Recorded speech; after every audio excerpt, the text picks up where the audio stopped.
nežinau, aš kažkaip prieš rašant, tas rašymas, tas visas procesas, jis tiesiog kažkaip ištinka, nutinka ir aš niekada neprojektuoju tos lyties, ar aš kalbėsiu iš kažkokios, nežinau, moters ar vyro, ar kažkieno kito tokio taško ar perspektyvos.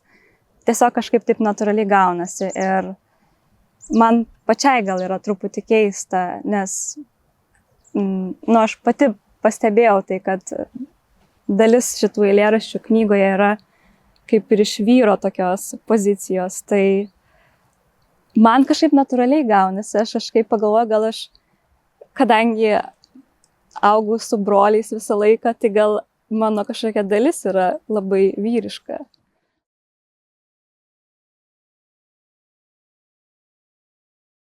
Ne, čia yra visiškai atskiri pasauliai ir atskiri personažai. Ir tai nėra vienas personažas, jie yra labai, labai skirtingi.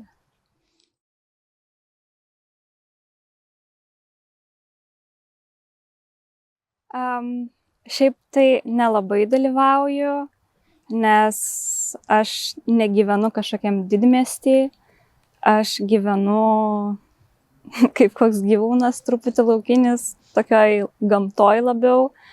Tai ne, aš tikrai nepasakyčiau, kad aš kažkaip ten jausčiausi priklausanti kažkokiai bendruomeniai ar kad kažkaip dalyvaučiau. Aš kažkaip, nežinau, visada veikiau kažkaip taip savarankiškai ir, nežinau, kažkaip iš tokios vienatviškos prizmės.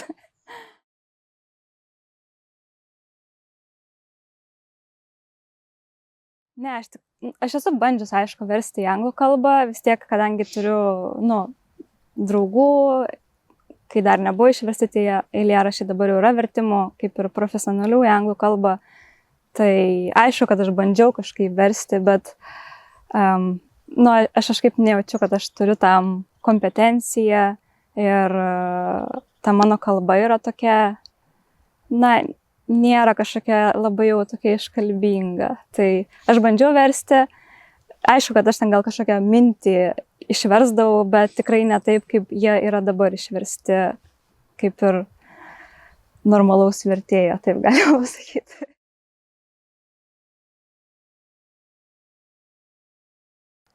Tai aš kažkaip, aš jaučiuosi viena, bet aš kažkaip, neprilimpu pilnai prie tos Lietuvos, bet aišku, kad aš skaitau ir lietuvių autorius ir aš neabejoju, kad jie mane irgi kažkaip įtakoja, bet šiaip tai aš stengiuosi neužsidaryti ir dauguma mano kažkokių mėgstamų autorių yra, aišku, ir tiesiog ir užsieniečiai.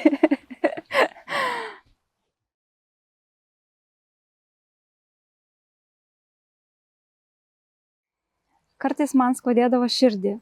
Skausmas būdavo staigus, greitas ir ilgai netrukdavo. Buvo pavasaris ir aš nuėjau kardiogramai. Daug žmonių tokiu metu kankino pavasarinė alergija. Šitas pavasaris, kaip ir kiekvienas kitas, apie bėgančią nosį ir čiaudulį, sausas, piktas nosies šnerves, man apie skaudančią jautrią širdį. Gydytojas paprašė apibūdinti savo širdies skausmą. Aš bandžiau apibūdinti savo širdies skausmą. Jis nusišypsojo ir jo akys buvo kažkokios susisukusios. Kaip kartais vyrai palieka padžiautus skalbinius ant virvės, maždaug taip susisukusios. Nėra tokio širdies skausmo, pasakė man gydytojas. Tada ėmė garsiai juoktis ir aš pamačiau, kad jo veidas baisiai asimetriškas. Man pasidarė nejauku. Aš galvojau apie širdį, apie tą skausmą, kurio nėra. Ant mano krūtinės buvo mėlyna šalta želė. Seselė sėdėjo ir šnirpštė nosį ir atsakinėjo savo gimtadienio sveikinimus Facebook'e. Ant jos stalo buvo 3 raudonos rožės, kurios man kėlė tik blogas asociacijas. Aš norėjau pasakyti, kad tos rožės yra labai baisios, bet aš tylėjau, nes turėjau savigarbos ir orumo. Toliau galvojau apie širdį. Išlindo didelis ilgas lapas su mano širdies rezultatais. Daktaras paėmė tą lapą ir net nepažiūrėjęs įmetė į šiukšliadėžę. Grįžau namo liūdnas ir įvertinau savo vizitą internete vienetu. Nėra tokio širdies skausmo. Ta pati man sakė ir mano kaimynas su žaliais baisiais batais. Kai jo žmona jį išdavė, nuo tada jis juos ir turi. Kai žmonas išduoda, kažkas atsitinka mūsų smegenims, galvojau aš. Tada man vėl suskaudo širdį. Tokiu skausmu, kokio nėra. Nėra tokio širdies skausmo, sakė man darbuotojas iš mokesčių inspekcijos. Kai nuėjau išsiaiškinti, kiek esu skolingas valstybei. Jis man pasakė, kad neverta pergyventi dėl to, kas nevyksta, o jeigu ir vyksta, tai tik mūsų mintise. Iš kur tu žinai, kad niekas nevyksta, aš klausiau jo. Galiu garantuoti, mano veidas tą momentą atrodė kaip kokio išsigimusio šuns. Gal tu durnas, kad užduodi man tokius klausimus, atsakė. Naik, pažiūrėk į veidrodį, atrodai kaip išsigimęs šuo. Be to, aš dirbu ir atsiknisk nuo manęs. Jo pasakymas apie šunį manęs neįžeidė. Jau buvau pagalvojęs tą patį prieš tai.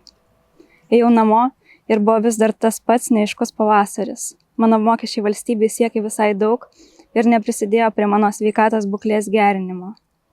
Mano kaimynas žaliais batais stovėjo žaliai ir verkė kaip koks vaikas. Kažkas labai atsitiko jos smegenims, galvojau aš. Mano namai buvo pilni širdies skausmo, to, kuris neegzistuoja. Fone kaimynas toliau verkė. Jeigu būčiau bent kiek turtingesnis, nupirkčiau jam naują žmoną baltais moliniais dantimis. Įsijungiau radiją, kažkas skaitė eilėraštį vokiškai, sėdėjau be kelnių, apsimečiau, kad viską suprantu.